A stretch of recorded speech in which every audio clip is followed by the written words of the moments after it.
At KVGC News Time, 7 minutes after the hour. Time for a look at the news for a Tuesday. It's the 9th day of October for 2018. Well, Amador County has lost another round in their battle against the Ione Band of Miwok Indians. The U.S. Supreme Court last week declined to hear the county's challenge to the federal government's land into trust acquisition for the tribe's proposed casino in Plymouth, leaving in place a Ninth Circuit decision allowing the acquisition to stand. In a one-line order, the Supreme Court said it would not hear a challenge to a Ninth Court decision in October 2017 that found that the U.S. Department of Interior didn't violate the Indian Reorganization Act or the Indian Gaming Regulatory Act. The county asked the court in April to hear the case, saying the government should not have approved the casino project because the tribe didn't meet the Indian Reorganization Act's requirements that it be both under federal jurisdiction and recognized by the federal government at the time the law was enacted in 1934. In May, the Ninth Circuit panel had found that the tribe had to be recognized with a particular trust decision made in 2012 in the Ione tribe's case, and that there was evidence that the tribe was under federal jurisdiction in 1934. Contrary to what the county argued, tribe didn't have to be living on federally held land in 1934 in order to be considered under federal jurisdiction. The county and two citizen groups have challenged the Department of Interior's 2012 decision that approved taking 228 acres of land in Plymouth into trust for the tribe for a proposed casino. Well, CHP released more info regarding Saturday's four-vehicle collision on 88 east of Previtali. According to Highway Patrol, Taylor Bidwell of Jackson traveling eastbound on 88 east of Previtali, while Andrew Nooner of Volcano, along with Michael Tranchita of Jackson and Dylan Anderson of Reading, were traveling westbound in an 02 Volkswagen. Motorcyclist Ken and Stephen Zambique, both of Pine Grove, traveling westbound behind the Volkswagen. Bidwell failed to maintain her attention on driving and allowed herself to become distracted. As a result, allowed her vehicle to drift over the double yellow lines directly into oncoming westbound traffic. Bidwell collided with Nooner's Volkswagen in the westbound lane. The collision sent the Volkswagen spinning and caused it to overturn. Zambique's motorcycle collided into it, overturned, and ejected him. The four vehicles involved were all severely damaged. Bidwell and Anderson sustained minor injury. Zambique and Tranchita sustained major, with Tranchita flown to Sutter-Roseville for treatment. Well, in August, the Amador School Board voted unanimously to place a general obligation bond known as Measure A on the November 6th ballot. If approved by voters, the bond would raise $78 million over the next 10 years to pay for both repair of existing facilities and construction of new buildings at the county schools. The bond would then be paid back over a 30-year period with a special assessment tax on all properties in the county.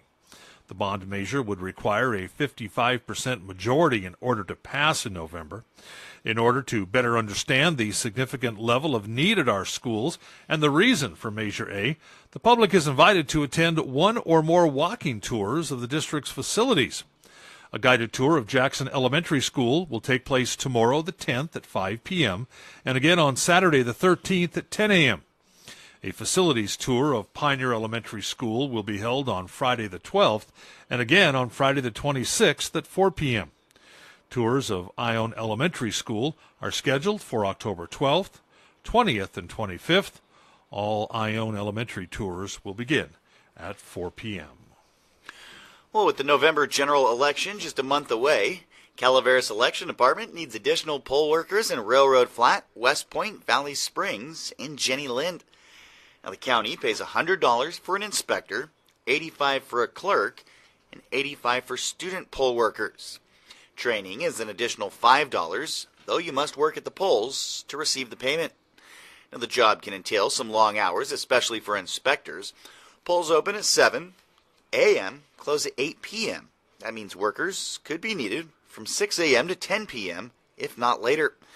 Now in Calaveras County, former District 3 Supervisor Merida Calloway looking to reclaim her seat against incumbent Michael Oliveria. Benjamin Stopper looking to unseat incumbent District 5 Supervisor Clyde Clapp.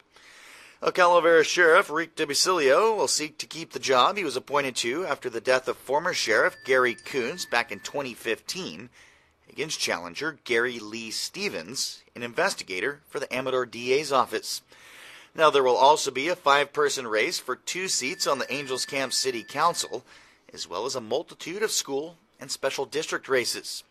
In Calaveras County, about 79% of eligible voters have registered 60 days before the election, compared to about 75% in 2014.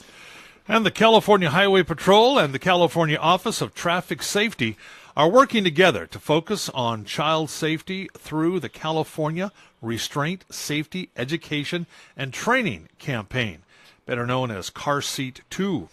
Reducing the number of children killed in collisions because they're not properly restrained is the goal of the year-long Car Seat 2 campaign. CHP will host educational seminars, classes, and child safety seat inspections throughout California to help meet the goal. California law requires a child be properly restrained in an appropriate child safety seat in the rear seat of a vehicle until they're at least 8 years of age. For the best protection, all children should be rear-facing until they reach the upper weight and height limits of their car seat.